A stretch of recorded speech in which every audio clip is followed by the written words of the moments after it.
Hola, estudiantes, bienvenidos a este encuentro. En este momento vamos a continuar con la segunda unidad, los procesos patológicos básicos, y abordaremos el tema de lesión y muerte celular. Deberán hacer lectura detallada de los objetivos que vamos a evaluar, tanto específicos generales, para que posteriormente ustedes puedan abordar cada uno de los acápites de la conferencia.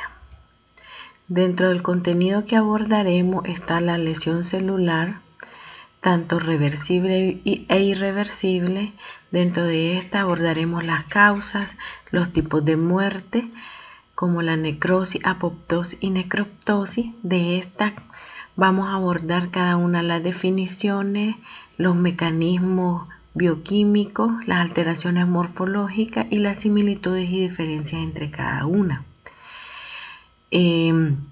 Vamos a abordar además las aplicaciones clínicas del concepto de lesión celular aplicado a la lesión isquémica e hipóxica, a la lesión isquémica y reperfusión y a la lesión química.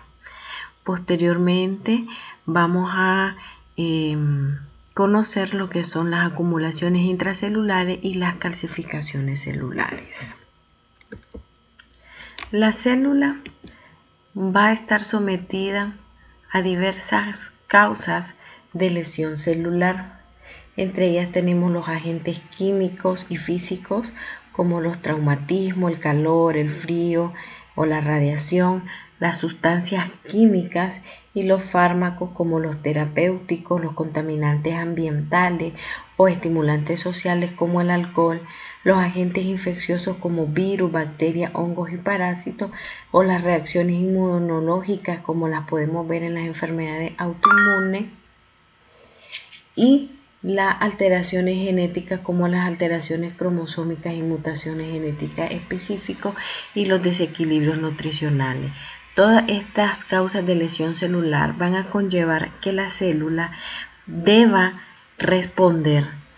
Si su respuesta o su mecanismo o si la lesión es moderada a grave, va a tener va a ocasionar una lesión celular reversible. Si este estimulante es eliminado, ella va a poder recuperar su estado basal. Sin embargo, si el estímulo persiste, la célula puede generar mecanismos de adaptación, que fueron los conceptos que se evaluaron en la clase previa, como pueden ser hipertrofia, hiperplasia, atrofia o metaplasia. Es decir, adaptarse a ese nuevo entorno para poder sobrevivir. Si todos los mecanismos que tiene la célula, tanto estructurales como bioquímicos, no le permiten adaptarse o sobrevivir a esa lesión constante, entonces sobreviene lo que se conoce como la lesión celular irreversible o la muerte, que puede ser de tres maneras: la apoptosis, la necrosis o la necroptosis. Aquí los factores estresantes superan la capacidad de la célula y se va más allá del punto de no retorno. El punto de no retorno está muy bien definido a nivel bioquímico y vamos a abordarlo en los temas siguientes. Es importante conocer o estar presente de que las alteraciones morfológicas que nosotros podemos ver al microscopio de luz generalmente no se van a ver inmediatamente que se da la lesión celular reversible o irreversible. Como vemos en la imagen, la función celular es lo primero que se va a alterar ante una lesión celular. Cuando la lesión celular se hace irreversible, lo que se altera principalmente o inicialmente son las alteraciones bioquímicas. Estas alteraciones bioquímicas no van a ser percibidas microscópicamente en la estructura o en la alteración de la estructura de la célula. A medida que va progresando el tiempo posterior a la lesión, ya se van a poder ir viendo cambios ultraestructurales. Estos son visibles únicamente con microscopía electrónica, y al mayor tiempo pueden ser apreciados al microscopio óptico, que es lo que generalmente nosotros vemos, y con mayor tiempo estos cambios ya pueden ser vistos a simple vista o cambios morfológicos macroscópicos. Como vemos, desde que se da la lesión irreversible, hasta que se den los cambios evidentes, hay una cierta duración de tiempo. El intervalo entre la lesión y los cambios morfológicos van a depender del método de detección. Uno de los ejemplos que vemos en la isquemia cardíaca, donde la lesión celular reversible después de un evento isquémico, dentro de los cambios morfológicos como el edema celular, se puede ver en pocos minutos. Sin embargo, cuando ya se da la lesión reversible entre 1 o 2 horas, generalmente los cambios estructurales apreciables al microscopio no pueden verse sino hasta después de 12 horas de ocurrida la lesión. Las alteraciones morfológicas que nosotros podemos ver cuando es una lesión reversible principalmente son el edema de la célula y el cambio graso. El edema de la célula se da sobre todo porque hay una alteración en la homeostasis iónica y la capacidad de la célula de mantener su equilibrio hídrico. Generalmente es la primera manifestación de lesión celular y es mejor apreciada en el órgano completo, ya que el órgano se va a ver pálido y más turgente. Microscópicamente, ¿cómo se ve? Al microscopio óptico lo que se ven son pequeñas vacuolas transparentes en el citoplasma que generalmente pertenecen al retículo endoplasmático. Eso es lo que se conoce como cambio hidrópico o degeneración vacuolar. El cambio graso lo vamos a ver en aquellos tejidos que hacen metabolismo de la grasa, como en los hepatocitos o en las células miocárdicas. Como vemos, se van a formar pequeñas vacuolas de contenido lipídico dentro del citoplasma de las células. Aunque macroscópicamente o microscópicamente solo podamos ver en la lesión reversible edema celular y cambios grasos, a nivel ultraestructural, si observamos un tejido con una lesión celular reversible con microscopía electrónica, vamos a encontrar dilatación del retículo endoplasmático, cambios mitocondriales con edema del retículo y de la mitocondria. Vamos a ver que la membrana plasmática está alterada y va a estar formando pequeñas vacuolas o vesículas a nivel de la membrana. Se van a formar figuras de mielina en el citoplasma y alteraciones fibrilares del núcleo. En esta imagen podemos ver en un tejido renal los cambios que se pueden ver a nivel microscópico en una lesión celular reversible, en una lesión isquémica y en una lesión celular irreversible. Inicialmente vamos a ver que las células se van a ver más rosadas o con mayor eosinofilia, se altera las vellosidades que tienen las células, se forman pequeñas vacuolas en el citoplasma, se altera ligeramente la estructura del tejido.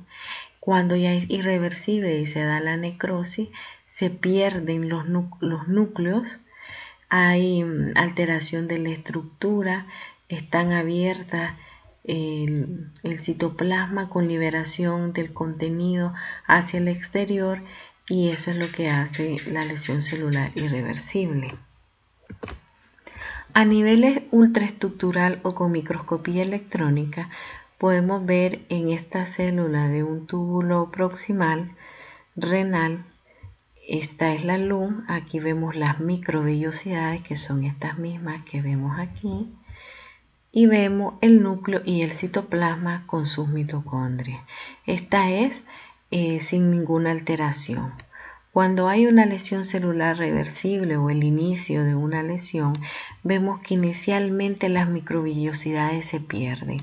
Es lo mismo que estamos viendo en esta imagen. Vemos que lo que se forma son pequeñas vesículas a nivel de las microvellosidades o de la membrana citoplasmática, hay alteración en las mitocondrias, se vuelven más electrodensas. Además, cuando ya se hace irreversible, vemos que está totalmente perdidas las microvellosidades. Hay rupturas de la membrana plasmática con liberación del contenido, que es lo mismo que vemos acá, y vemos el edema exagerado que tienen las mitocondrias, ya que se pierde la capacidad que tienen ellas también en su membrana para equilibrar el agua, la entrada y la salida y se edematiza. Vemos depósitos de calcio y todo esto traduce una lesión celular irreversible. Morfológicamente, todos esos cambios que hemos descrito de la muerte celular en el tejido es lo que se conoce como necrosis. La necrosis se da principalmente por dos mecanismos: una desnaturalización de las proteínas y la digestión enzimática de la célula, ya sea por enzimas propias o autólisis o enzimas del tejido o de la respuesta inflamatoria por la necrosis, lo que se conoce como heterólisis. Como ya vimos en la imagen microscópica del riñón, las alteraciones ultraestructurales que vamos a ver es la discontinuidad de la membrana plasmática, las dilataciones pronunciadas de la mitocondria con grandes densidades amorfas, además la formación de figuras de mielina y los residuos de proteína amorfo desnaturalizados. Vemos alteración del núcleo y del resto de estructuras se pierden completamente. A la microscopía óptica, lo que nosotros vamos a ver cuando vemos la necrosis es tanto cambios a nivel del citoplasma como cambios a nivel nuclear. El citoplasma generalmente en las células necróticas es más rosado o eosinófilo con la tinción de hematoxilina y eosina. Aquí podemos ver varias células que son evidentemente más rosadas con un rosado homogéneo. Otras pueden mostrar más bien un citoplasma más claro o de aspecto cristalino y se debe al consumo del glucógeno de la célula. Los cambios nucleares pueden ser tres: pignosis, cariólisis o carriorexis. La pignosis es cuando el núcleo se hace pequeño y denso, hay una contracción del núcleo. La cariólisis, el núcleo se vuelve tenue y disuelto, como podemos verla aquí. Y la carriorexis, el núcleo se fragmenta, como podemos ver en esta otra imagen. Estos cambios nucleares los vamos a ver en cualquier imagen microscópica de un tejido necrótico. La necrosis en los tejidos, por lo tanto, puede verse en diferentes patrones. Los patrones descritos actualmente son 6. Tenemos la necrosis coagulativa, licuefactiva, gaseosa, grasa, gangrenosa y fibrinoide. En cuanto a la necrosis coagulativa, este es el patrón más frecuente que vamos a ver en los tejidos. Aquí lo que predomina de los mecanismos que llevan a la necrosis es la desnaturalización de las proteínas. La actividad enzimática es mínima, por lo tanto se preserva la arquitectura de la célula. Aunque es un tejido necrosado, podemos ver todavía el contorno celular con una pérdida del núcleo. Así que es una de las principales diferencias en cuanto a la necrosis licuefactiva, donde se pierde completamente la estructura de la célula. Esto es muy característico de la muerte celular en ausencia de oxígeno o por hipoxia y se ve en todos los tejidos excepto en el tejido del cerebro. Generalmente aquí posteriormente las células van a ser eliminadas ya sea por heterólisis o autólisis. En esta imagen podemos ver un área de necrosis o en un infarto transmural en un corazón y la imagen histológica vemos las células normales y el área de necrosis donde se pierde, se ven más eosinófilas las células y se pierden los núcleos. Sin embargo, se conserva la morfología de la célula. La contraparte de esta es la necrosis licuefactiva, donde el mecanismo que predomina es la digestión enzimática. Por lo tanto, la estructura de la célula se pierde, tanto de la célula como el tejido, y se transforma en una masa viscosa o líquida. Es muy característico en aquellas lesiones donde hay sobreinfección bacteriana o de hongos. Aquí podemos ver en esta imagen cómo se contrarresta la morfología tanto de la necrosis coagulativa como la licuefactiva. En esta imagen de necrosis coagulativa podemos reconocer todavía las estructuras tubulares y glomerular en esta lesión isquémica, aunque vemos que hay pérdida de los núcleos y las células más eosinófilas. En la necrosis licuefactiva de un mismo tejido podemos ver una pérdida total de la estructura, no podemos reconocer la estructura, hay una respuesta inflamatoria evidente y estas son las principales diferencias que podemos ver tanto en la necrosis licuefactiva como en la coagulativa. Otros tipos de necrosis son la necrosis gangrenosa, que generalmente no se considera como un patrón en específico. Sin embargo, es un concepto muy utilizado a nivel clínico. Generalmente lo vamos a ver en extremidades donde hay lesiones isquémicas por insuficiencias arteriales y generalmente se da de inicio una necrosis de tipo coagulativa isquémica.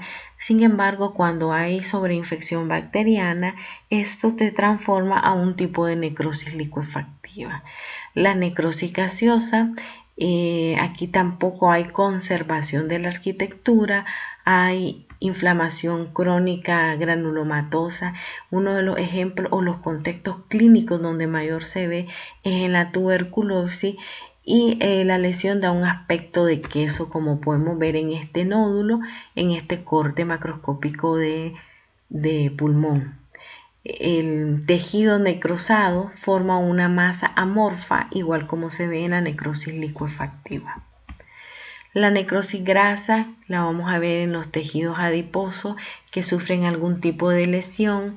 Lo podemos ver sobre todo en páncreas, cuando éste libera todas sus enzimas pancreáticas, o en cualquier traumatismo del tejido adiposo como en la mama. Vamos a ver que el tejido va a perder totalmente todas sus características. La necrosis fibrinoide es un tipo de necrosis muy específica y muy sugerente, sobre todo de enfermedades autoinmunes, porque este tipo de necrosis que se ve generalmente alrededor de los vasos, que vamos a ver una imagen muy eosinofílica, traduce depósito de proteína y es muy sugerente del depósito de antígenos y anticuerpos, como se ve en las enfermedades como el lupus eritematoso. Ya abordamos todo lo referente a los cambios ultraestructurales y a los cambios morfológicos de la lesión celular. Ahora detallaremos los cambios bioquímicos que se van a ver. Ante una lesión celular, la respuesta que va a tener la célula a esta lesión va a depender del tipo de lesión, de la duración de la lesión y de la gravedad de la lesión. Las consecuencias que va a tener en el tejido, en la célula y por lo tanto en un paciente va a depender del tipo de célula que está dañando, del estado, la capacidad que tenga la célula, sobre todo nutricional, y la capacidad que tenga la célula de adaptarse ante esa lesión. Hay 5 dianas importantes en la lesión celular a nivel bioquímico: la producción de ATP, la integridad de la mitocondria, la integridad de la membrana plasmática, todo el metabolismo de las proteínas desde su síntesis, plegamiento y degradación, y la integridad del aparato genético.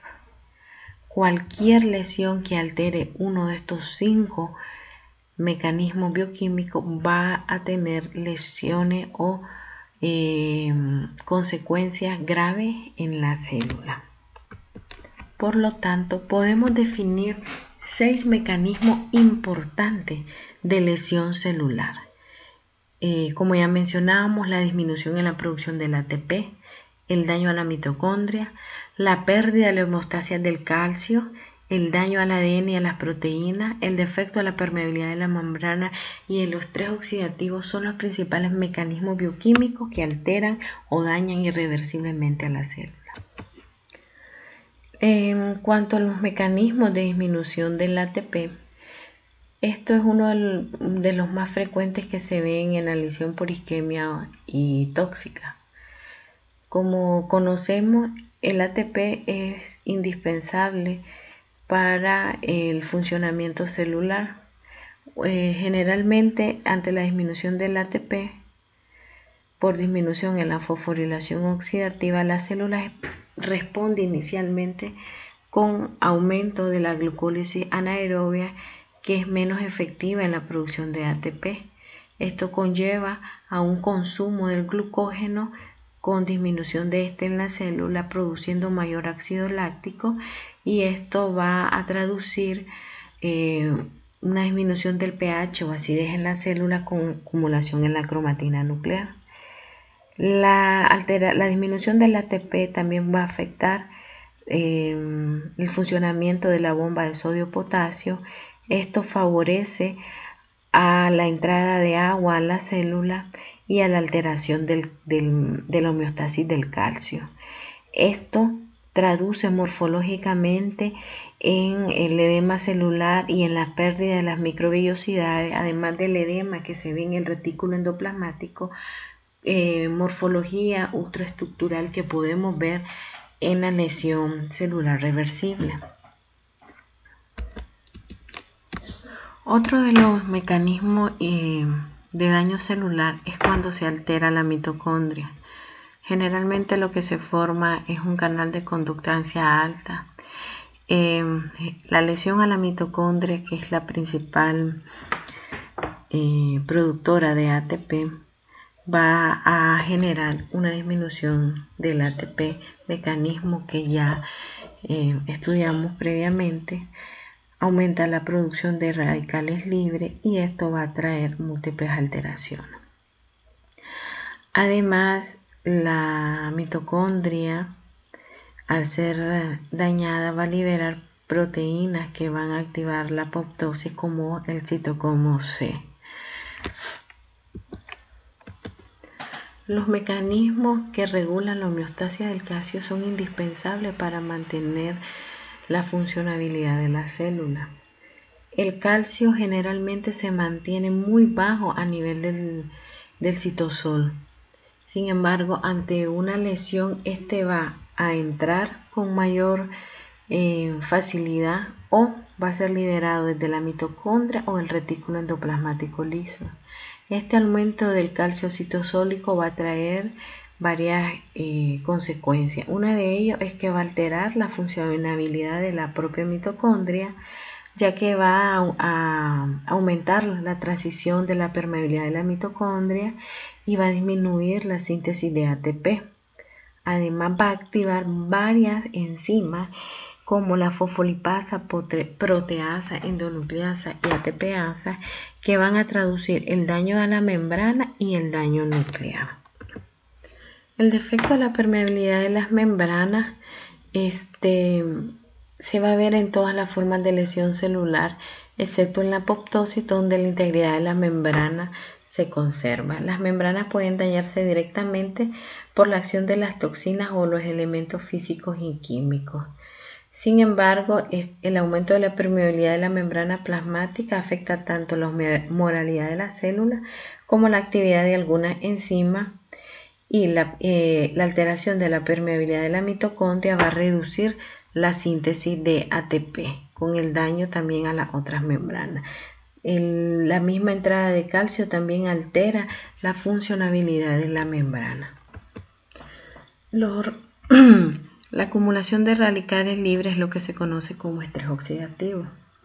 Los radicales libres, como ya sabemos, son moléculas muy inestables generalmente se van a formar del metabolismo del oxígeno, los que se conocen como especies reactivas del oxígeno OERO. Los más frecuentes encontrados en los sistemas biológicos está el superóxido, el peróxido de hidrógeno y el radical hidroxilo. Estos radicales se propagan fácilmente y favorecen la formación de más radicales libres con otras moléculas a las que se van uniendo, y favorecen que se rompan los enlaces químicos.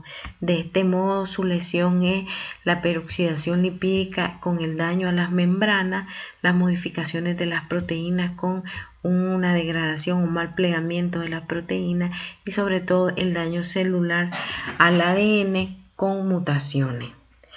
Generalmente se van a formar ya sea por las radiaciones ionizantes, toxinas, o por las lesiones de reperfusión por oxígeno. También se forman cuando se da la respiración. La inflamación en la respuesta inflamatoria es uno de los mecanismos de lesión que tienen los leucocitos. El metabolismo de fármacos, como puede verse en el paracetamol, algunos metales de transición como el hierro o el cobre también pueden catalizar la formación de radicales libres, y el óxido nítrico, que es un importante mediador químico, puede actuar también como radical libre. Sin embargo, el cuerpo también tiene formas como eliminar los radicales libres, ya sea a través de los antioxidantes que bloquean la iniciación y la formación de los radicales libres o los captan, además de las proteínas que se unen a los metales de transición del hierro y el cobre, como son la transferina, la ferritina o la lactoferrina, o los mecanismos enzimáticos para la descomposición, como el peróxido de hidrógeno por la glutatión peroxidasa o la catalasa. Cuando el daño al ADN supera la capacidad que tiene la célula para recuperarse, ya sea por los radicales libres, la radiación o los fármacos, generalmente este daño va a activar la apoptosis. También otras vías que pueden desencadenar la apoptosis es la acumulación de grandes cantidades de proteínas mal plegadas y cualquier mutación hereditaria. Ahora, ¿qué diferencia una lesión celular reversible de una lesión celular irreversible? ¿O cuál es el punto de no retorno? ¿O cuál es la alteración bioquímica que cuando sucede ya no se puede revertir? Todos los mecanismos que nosotros hemos ido ahorita estudiando pueden ser reversibles en un determinado punto. Entonces, los dos fenómenos que caracterizan la irreversibilidad es la incapacidad que tiene la célula para revertir la disfunción de la mitocondria, por lo tanto no se va a generar más ATP, aunque se elimine la lesión, y la alteración de la membrana celular. Cuando la membrana celular citoplasmática o de los lisosomas o de la mitocondria está alterada, esta lesión ya no puede ser reversible aunque quitemos la lesión. Entonces, estos dos mecanismos es lo que se conoce como el punto de no retorno.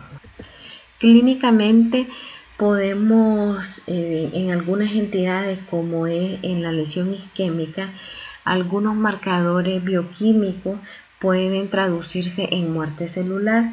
Generalmente el músculo cardíaco lo que va a eliminar cuando hay una lesión celular son enzimas de creatincinasa y de las proteínas contráctiles como la troponina. Cuando la lesión celular se da a nivel de los hepatocitos, podemos encontrar a nivel de la sangre enzimas que se liberan de los hepatocitos como las transaminasas. Cuando hay también una lesión del epitelio o de la vía biliar, podemos encontrar isoformas de la fosfatasa alcalina. En la lesión isquémica e hipóxica tenemos que reconocer dos conceptos, la hipoxia y la isquemia. La hipoxia es la disminución del oxígeno y la isquemia es la disminución del flujo sanguíneo. Ambas pueden causar lesión y muerte celular.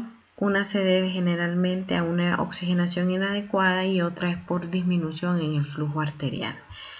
La isquemia, que es la disminución del flujo sanguíneo, ocasiona lesión en los tejidos con mayor rapidez y gravedad que la hipoxia. Podemos ver que la lesión generalmente cuando hay un evento isquémico o hipóxico va a tener un desarrollo, como ya lo habíamos estudiado antes, primero con la disminución del ATP, la alteración de la bomba de sodio que va a generar el edema celular y los cambios estructurales de la lesión reversible, como la pérdida de las microvellosidades, el edema del retículo endoplasmático. Además se altera el metabolismo de la glucosa, aumentándose la glucólisis anaerobia, provocando una acidez intracelular. Esto va a traer también consecuencias que se traducen como liberación intracelular y la actividad de enzimas lisosómicas. Todos estos cambios tienen un momento de reversibilidad y si persiste la lesión van a ser irreversibles. Como estudiamos anteriormente, hay una lesión celular por ausencia de oxígeno, ya sea por isquemia o hipoxia. Sin embargo, cuando logramos revertir el estado isquémico, viene lo que se conoce como lesión de reperfusión. Eso va a depender de la gravedad y la duración de la isquemia y se va a dar porque otras células que no fueron lesionadas por el evento isquémico pueden morir cuando se restaura el flujo de sangre. Está asociado a una respuesta inflamatoria y es importante sobre todo en los infartos de miocardio, en la insuficiencia renal y en los accidentes cerebrovasculares. Hay 4 mecanismos que se han descrito en esta lesión por reperfusión. Uno es el estrés oxidativo, que se favorece por la reoxigenación, que estimula la formación de radicales libres tanto por los tejidos que reciben el oxígeno como por los leucocitos de la respuesta inflamatoria. Las mitocondrias dañadas van a estar alteradas también en su metabolismo del oxígeno, por lo tanto favorece la producción de radicales libres. Los mecanismos antioxidantes van a estar alterados, por lo que no pueden eliminar todos estos radicales. El calcio intracelular va a aumentar por el daño a las membranas, la lesión del retículo endoplasmático por los radicales libres que se producen por la reoxigenación, la alteración a la mitocondria también está favorecida por la sobrecarga de calcio y todo esto traduce una disminución en la producción de ATP. Como ya habíamos mencionado antes, hay respuesta inflamatoria, como podemos ver en esta imagen. Esta es una lesión por reperfusión. Vemos la lesión celular que se ve por la alteración en la estructura y algunos polimorfos nucleares neutrófilos que llegan como respuesta inflamatoria. También puede haber depósitos de inmunoglobulina M que va a activar la vía clásica del complemento. Otro de los mecanismos de lesión y necrosis es lo que podemos ver en las lesiones asociadas a algunos químicos. Estos tienen 2 mecanismos, directos o indirectos. Los directos es los que no necesitan ninguna conversión y inmediatamente causan la lesión. Ejemplos: el cloruro de mercurio, que altera las proteínas de membrana. Este lo podemos encontrar incluso en algunos antisépticos. El cianuro altera la citocromo oxidasa de la mitocondria y altera la fosforilación oxidativa. Los indirectos necesitan convertirse a metabolitos más tóxicos para unirse a las proteínas y lípidos de membrana y favorecen la estimulación de radicales libres. Entre ellos tenemos el tetracloruro de carbono y el paracetamol. Otro tipo de muerte celular es la apoptosis, lo que se conoce como muerte celular programada. Aquí lo que se da es la activación de un programa de suicidio interno que tienen todas las células y generalmente su función es que se eliminan aquellas células que no se desean de una forma muy selectiva, con una mínima alteración de las células adyacentes o del tejido y por lo tanto del anfitrión. Aquí una de las diferencias que tiene con la necrosis es que la membrana plasmática se mantiene siempre intacta.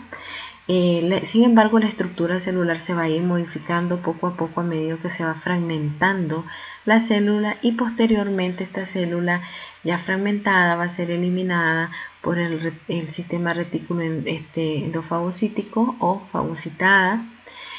Dado que no hay una ruptura de la membrana plasmática, que no hay liberación del contenido hacia el exterior, no se genera una respuesta inflamatoria. Podemos ver esta imagen de esta célula en apoptosis en un hígado con una infección viral, y aquí podemos ver también una célula en apoptosis en una lesión de la piel. Como vemos, la célula se hace más pequeña, el núcleo se condensa y posteriormente se fragmenta. En esta imagen podemos ver cómo esta célula se va fragmentando, se condensa. Esta es una célula inflamatoria que activa la apoptosis en una célula cancerígena.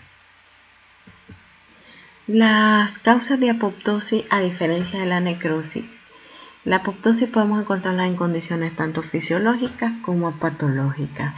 Dentro de las fisiológicas tenemos que puede participar en la embriogénesis, donde se van eliminando las células según la maduración de los tejidos, la involución dependiente de hormonas, como podemos verlos en el endometrio, la próstata, la mama, la eliminación de poblaciones celulares generalmente que van proliferando y tienen que mantener un número constante, como en la piel, en los intestinos, la muerte de las células en células que ya cumplieron su función, y esto sobre todo lo vemos en los neutrófilos. Después de una respuesta inflamatoria aguda, todas las células que se activaron van a morir, y por el programa de apoptosis también lo podemos ver cuando se eliminan los linfocitos autorreactivos.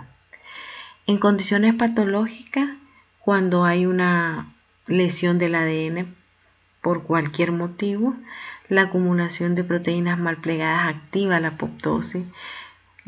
Cuando las células están infectadas por virus, generalmente esto va a activar la apoptosis, y la atrofia que se da en algunos órganos por la obstrucción de los conductos. En cuanto a los cambios morfológicos que vemos en la apoptosis, vemos que hay unos cambios que van a ser finamente orquestados. Morfológicamente la célula se aísla, se va condensando la cromatina, se van formando pequeñas vacuolas en el citoplasma, se fragmenta el núcleo y posteriormente se forman pequeños grupos o pequeños cuerpos apoptósicos para la posterior fagocitosis de la célula. Bioquímicamente, generalmente la célula se va a desprender de las células vecinas, van a aumentar la actividad de las endonucleasas para favorecer la fragmentación del ADN, se activan las caspasas y la célula expresa en su superficie receptores para la fagocitosis. Aquí vemos en esta imagen ultraestructural como en la necrosis lo más llamativo es la ruptura de la membrana plasmática con la liberación del contenido, y esto es lo que estimula la respuesta inflamatoria.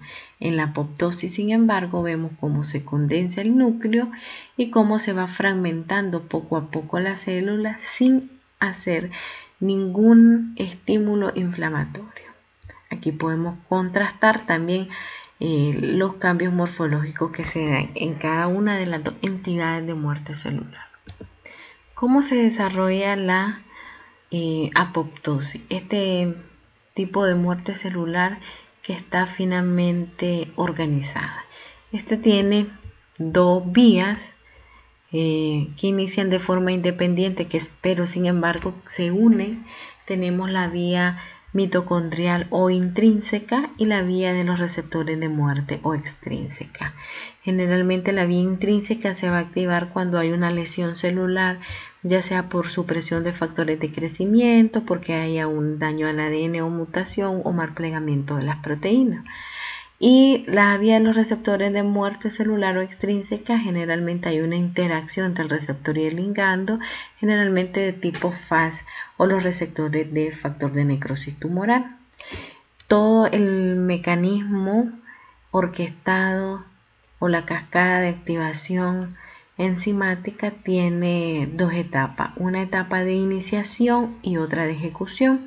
La de iniciación generalmente es cuando se activan todas las caspasas iniciadoras y la de ejecución cuando se activan las caspasas ejecutoras, donde ya se da la activación de las endonucleasas para la degradación del citoesqueleto y la formación de las ampollas de membrana y los cuerpos apoptósicos.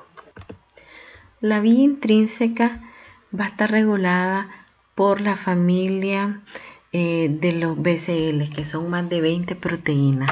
Estas van a actuar unas como sensores de lesión celular y otras van a actuar como proapoptóticos. Entre ellos tenemos el BAX y el BANC, que favorecen la formación de canales en la mitocondria para la liberación del citocromo C, que es la que va a activar las caspasas iniciadoras, como es la caspasa 9. También hay proteínas antiapoptóticas, como son el BCL2 y el BCLXL, que mantienen inhibida la formación de estos poros y la liberación del citocromo C. La vía intrínseca generalmente mantiene un equilibrio entre las moléculas proapoptósicas y antiapoptósicas para regular esta permeabilidad de la mitocondria y evitar la apoptosis. Algunos ejemplos de la apoptosis, podemos ver la apoptosis después de la deprivación de factores de crecimiento, sobre todo en aquellas células que dependen de hormonas. Cuando el ADN está dañado o mutado, generalmente el P53 hace que la célula se detenga en G1 para tratar de reparar el ADN, el daño celular. Sin embargo, si este no es reparable, entonces se activa la apoptosis. También podemos ver apoptosis inducida por la familia de los receptores de factor de necrosis tumoral y la apoptosis mediada por linfocitos T citotóxicos, que activa la vía extrínseca de la apoptosis.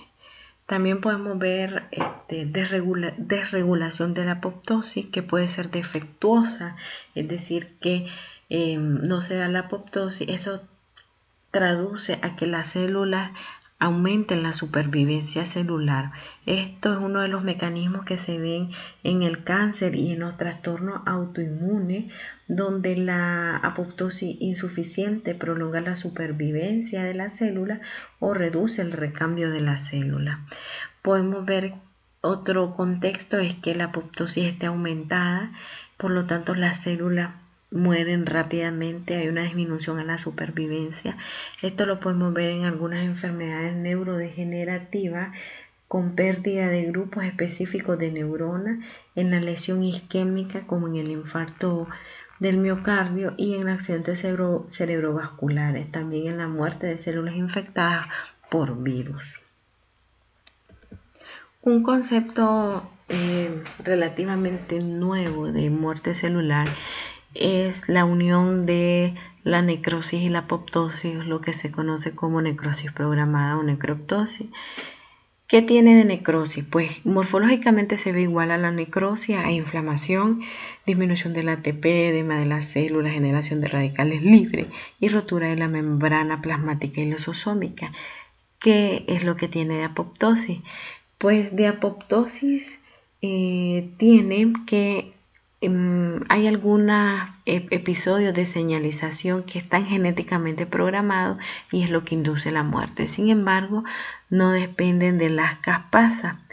¿En qué entidades lo podemos ver? A nivel fisiológico, en la formación de la placa epifisiaria y algunas entidades clínicas como la esteatohepatitis, la pancreatitis aguda y las lesiones por reperfusión.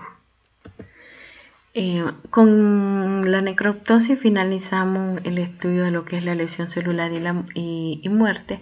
Ahora vamos a ver algunos conceptos como la acumulación intracelular. Ahora vamos a conocer las acumulaciones intracelulares.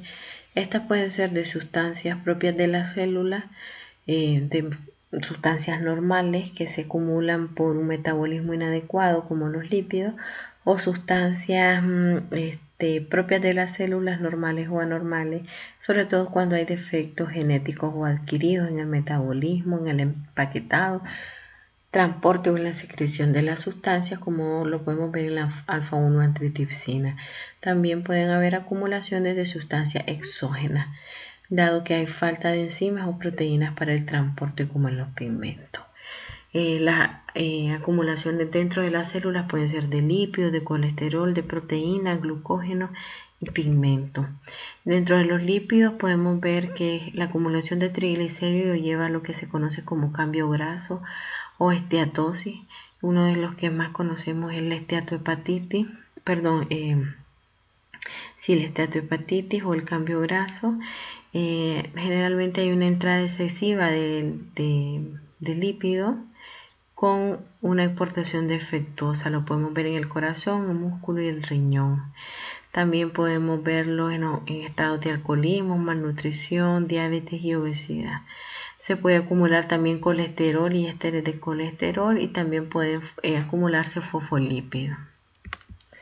Podemos ver aquí algunos ejemplos de acumulación de colesterol y ésteres de colesterol en la aterosclerosis, en los xantomas que se ven en la región periocular.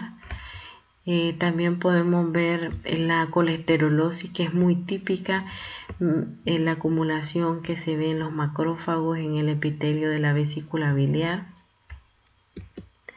La acumulación de proteínas puede ser tanto como gotas, vacuolas o agregados eosinófilos. Pueden haber múltiples causas. Morfológicamente se van a ver como mayor eosinofilia del citoplasma, o pueden formarse lo que se conocen como cuerpos de Russell. La acumulación de pigmentos, estos pueden ser pigmentos exógenos o endógenos. Los exógenos, los más frecuentes, lo que se da la acumulación en el pulmón, lo que es la antracosis, y también pigmentos exógenos como los pigmentos de los tatuajes o la tinta china que se acumula en la piel. En los endógenos podemos encontrar la acumulación de lipofucsina, de melanina, de bilirrubina o de hemosiderina. En cuanto a la hemosiderosis, que se puede ver cuando hay una alteración en la absorción del hierro o mal uso de este, también lo podemos ver en las anemias hemolíticas.